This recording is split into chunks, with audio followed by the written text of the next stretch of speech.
Selam, ben Aybüke. Kanalıma hoş geldin. Bugüne kadar bana en çok sorulan sorulardan biri olan yurt dışında interneti nasıl hallediyorsunuz sorusuna cevap vermek için bu videoyu çekiyorum. Ve sen bu videoyu sonuna kadar izlediğinde artık bir eSIM satın alabilecek ve telefonunu kolaylıkça kurabileceksin. Bunda seni bir bonus bilgi bekliyor. Yurt dışına gittiğinde kendi ülkeni nasıl kendi hattından ücretsiz bir şekilde arayabileceğini sana gösteriyorum. Eminim ki birçoğunuz ben bunu nasıl bilmiyordum diye çok üzülecek. O yüzden hızlıca başlıyoruz. Yurt dışına gittiğiniz zaman internet gerçekten çok önemli bir konu. Artık hayatımıza eSIM girdikten sonra hem çağın getirdiği hem de bu kadar kolay ve uygun olması bizim bütün planlarımızı değiştirdi. Peki en çok biz hangilerini kullanıyoruz? Öncelikle söylemem gerekir ki bu bir işbirliği ya da reklam değil. Biz sadece Mobimator'ı fiyat ve performans olarak piyasadaki en iyi eSIM şirketlerinden biri olarak kullanıyoruz. Ve bu yüzden bunu size tanıtmak istedim. 200'den fazla ülke için seçeneğin olması da gerçekten muhteşem bir alternatif. Özellikle Avrupa'da çok güçlü, ucuz paketler sunması da bizim Mobimator'ı seçme sebeplerimizden biri. Hadi şimdi nasıl kuruluyor ona başlayalım. Şimdi öncelikle ben bunu iPhone için yapıyorum ama birçok Android telefonda da aynıdır. Sadece sistem ve yerleri farklıdır. Yani olay ve işleyiş sistemi hemen hemen aynı. Şimdi ilk önce Apple Store'a giriyoruz ve buraya Mobimator yazıyoruz. Evet, bunu indiriyoruz. Evet, indirdik. Açıyoruz. Mobimator. İzin ver. Geç. Bunu da geç. Evet, burada kaydol diyor. Apple hesabınızla, Facebook'la ya da Google'la kaydolabilirsiniz. Hemen ben Apple hesabımla kaydoluyorum. Bu işlemi defalarca yaptık ama ben size göstermek için sıfırdan tekrar yapıyorum. Mobimator'a kaydolmuştuk biliyorsunuz. Şimdi hemen uygulamayı açıyoruz. Uygulamanın arayüzü böyle. Bekliyoruz. Şimdi görüyorsunuz değil mi? Burada hangi ülkelerde ve paketler nasıl tek tek bize gösteriyor. Şimdi mesela ben kendi yapacağım işlemden önce size Avrupa'da nasıl diye onu göstereyim. Mesela Fransa yazalım. Okey. Bakalım Fransa'da nasıl paketler var. Görüyorsunuz burada 30 günlük Avrupa, 20 GB 30 günlük. Hem Avrupa'da hem Amerika'da geçen paketler var. Netlink firması varmış. Burada gördüğünüz gibi biz genelde Avrupa'da Sparks'ı seçiyoruz. Sparks daha hızlı ve daha uygun oluyor. O yüzden aklınızda bulunsun.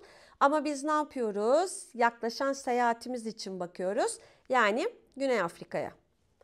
Evet, Güney Afrika yazdım, seçtim.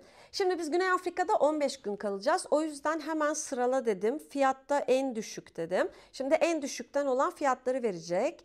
Bakın bakıyorsunuz biz burada neye dikkat ediyoruz biliyor musun? Başka ülkelerde de geçmesine. Şimdi burada globalin geçtiğini biliyorum. Globali seçtim. Şimdi globalin paketlerini görüyorsunuz burada.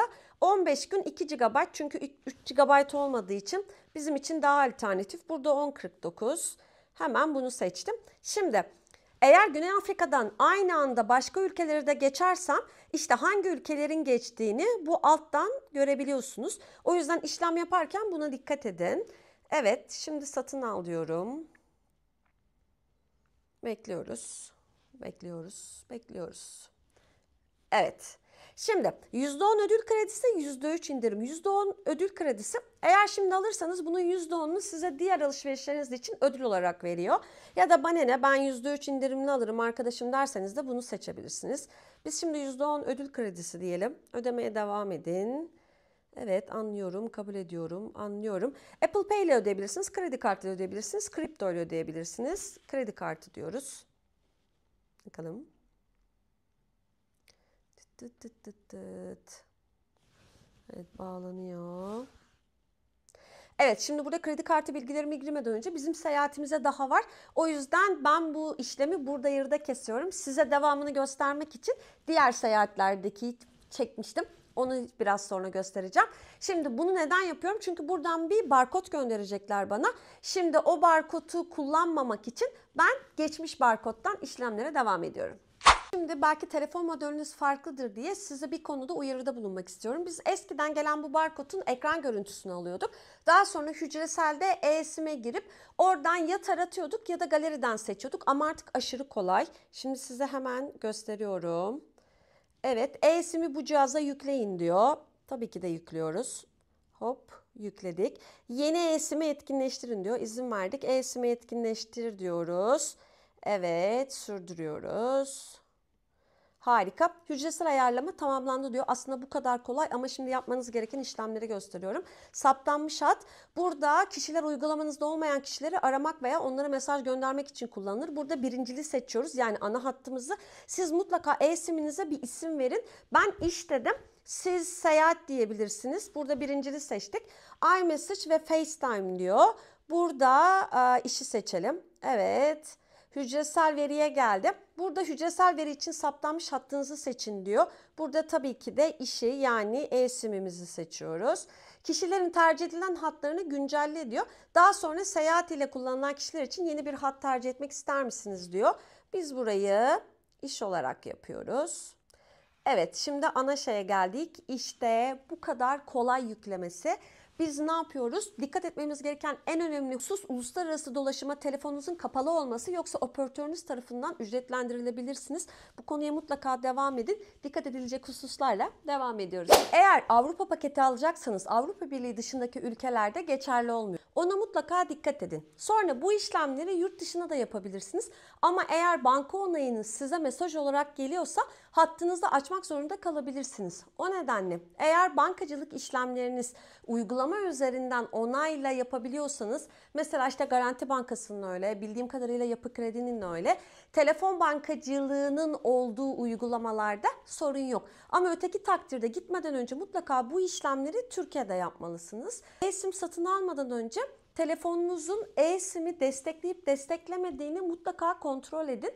Ben açıklama kısmına bulabildiklerimin hepsini yapıştıracağım. Oradan kontrol edebilirsiniz. Mobimator'ın destek ekibi genellikle çok hızlı dönüş yapıyor. Ama eğer erişim engeli nedeniyle destek almanız zorlaşabilirse mutlaka interneti olan bir yerde bunu yapın. Peki biz bunu öğrendik ama e-sim Türkiye'de yasaklanmadı mı dediğinizi maalesef ki duyuyor gibiyim. Evet, ama yurt dışında hala kullanılıyor.